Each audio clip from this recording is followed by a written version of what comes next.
આપણા શહેરમાં પોલીસથી ઉચ્ચ દરજ્જો છે ક્રાઇમ બ્રાન્ચને આપેલો છે. આમ તો ક્રાઇમ બ્રાન્ચની કામગીરી પ્રશંસનીય હોય છે. ગુનાખોરી રોકવા અટકાવવા બાબતે તેની ધાક ગુનેગારો ઉપર ખૂબ જ ડરાવની હોય છે, જેથી ગુનાખોરી વિસ્તારમાં શહેરમાં ઓછા પ્રમાણમાં રહે.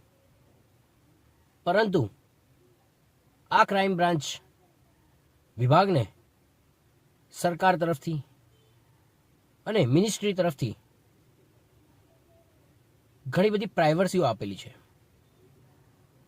સામાન્ય માણસ સરળ રીતે વિભાગમાં, કચેરીઓમાં, પોલીસ સ્ટેશનોમાં જાય છે, એવી સરળ રીતે ક્રાઇમ બ્રાન્ચમાં પ્રવેશ કરવો એ શક્ય નથી, જેનો લાભ અમુકવાર પીડિતોને, સામાન્ય નાગરિકોને, સિસ્ટમને ભોગવવો પડે છે. આ સિસ્ટમનો ઉપયોગ ક્રાઇમ બ્રાન્ચના અધિકારીઓ સારા પણ ઉપયોગમાં લે છે અને અમુક અધિકારીઓ આમાં પણ આ વિભાગમાં રહીને પણ સત્તાનો, નિયમોનો અને જે સુરક્ષા મળેલી છે તેનો પણ ક્યાંક ને ક્યાંક દુરુપયોગ થઈ રહ્યો છે, એવું પ્રકાશમાં આવ્યું છે. તો મિત્રો, વાત એવી છે કે ક્રાઇમ બ્રાન્ચ વિભાગની અંદર એક EOW વિભાગ છે. આ પણ એક ક્રાઇમ બ્રાન્ચ વિભાગનો એક ભાગ છે.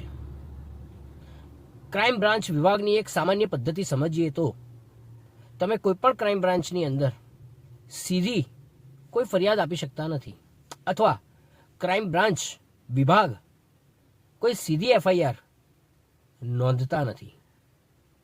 તેમ છતાં ક્રાઇમ બ્રાન્ચ કચેરીના EOW વિભાગમાં એક પોલીસ ઇન્સ્પેક્ટર સાહેબ શ્રી દ્વારા, નામ અત્યારે હું જાહેર કરવા નથી માંગતો, કારણ કે હજુ એની તપાસ થશે, ખુલશે, ત્યારબાદ એ અધિકારીનું નામ જાહેર થશે.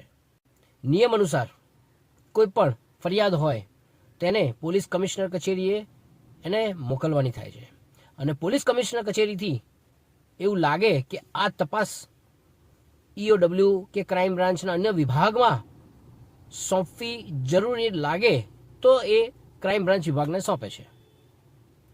આ એની મૂળ પદ્ધતિ છે.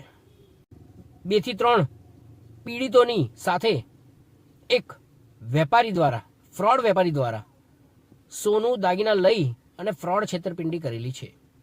અંદાજિત 2-2.5 કરોડથી પણ વધુની રકમ છે. એમાંથી એક પીડિત કે જેની ઓળખાણ કોઈ રાજકીય માણસ સાથે છે. આ રાજકીય માણસનું નામ, હોદ્દાની માહિતી ન હોવાથી હું આપની સમક્ષ આપી નથી શકતો. આ રાજકીય માણસે EOWના એક PIને ડાયરેક્ટ ફોન કરી અને આ ફરિયાદને બારોબાર એમને સોંપી દીધી. આ પીડિત વાયા મીડિયા માધ્યમથી સંપર્ક કર્યો સંસ્થાનો, તેને તમામ રજૂઆત કરી અને આ ફરિયાદ EOWમાં કેવી રીતે પહોંચી તેની એને વિગતવાર વાત કરી, જેનું ફોન રેકોર્ડિંગ પણ છે. અને આ વેપારીએ મૌખિક અમને જાણ કરી કે આ તપાસમાં સામેવાળો આરોપી અને અન્ય 2 જણા જે ફરાર થઈ ગયા છે, ફોન બંધ કરી દીધો છે, તેને ઉપાડીને લઈ આવશે, તેની પાસે પૈસાની વસૂલી પણ કરશે, અને જે પણ રકમ આવશે એમાંથી આ PIનો 15% ભાગ રહેશે. આ વાત મને એ પીડિત દ્વારા જાણવા મળી હતી. આ સ્પષ્ટપણે ભ્રષ્ટાચાર, એક પીડિતની સાથે અન્યાય, કાયદાનું ઉલ્લંઘન, ગેરરીતિ વગેરે જેવી બાબત હોય. અમે તારીખ 16/1/2026ના રોજ આ બાબતની પુષ્ટિ કરવા અમે રૂબરૂ ક્રાઇમ બ્રાન્ચ હવેલી ગયા હતા. એ PI સાહેબની મુલાકાત પણ લીધી. PI સાહેબે આ વાત, ફરિયાદ આવી કોઈ આવી નથી વગેરે અલગ પ્રકારના બહાના બતાવી પોતે આવી કોઈ ફરિયાદ લીધેલી નથી તે વાત જણાવતા એમના નસીબ ખરાબ કે મારા નસીબ સારા. જે પીડિતે મને વાત કરી હતી એવા 3 પીડિતો એ જ દરમિયાન PI સાહેબની કેબિનમાં સ્ટેટમેન્ટ લખાવવા બાબતે આવ્યા હતા. હવે આ બાબત ખૂબ જ ગંભીર હોય. આ સિસ્ટમમાં સુધારો લાવવાનો થતો હોય અને ત્યારબાદ પીઆઈ સાહેબે આ લોકોને મારી સામે ખાલી બતાવવા માટે કે ભાઈ મેં તમને કોઈ માહિતી ખાલી આપવા માટે બોલાયા છે, તમારી કોઈ ફરિયાદ અહીંયા લેવાની નથી, જાઓ, એમ કરી તેઓને પાછા મોકલી દેવામાં આવ્યા હતા.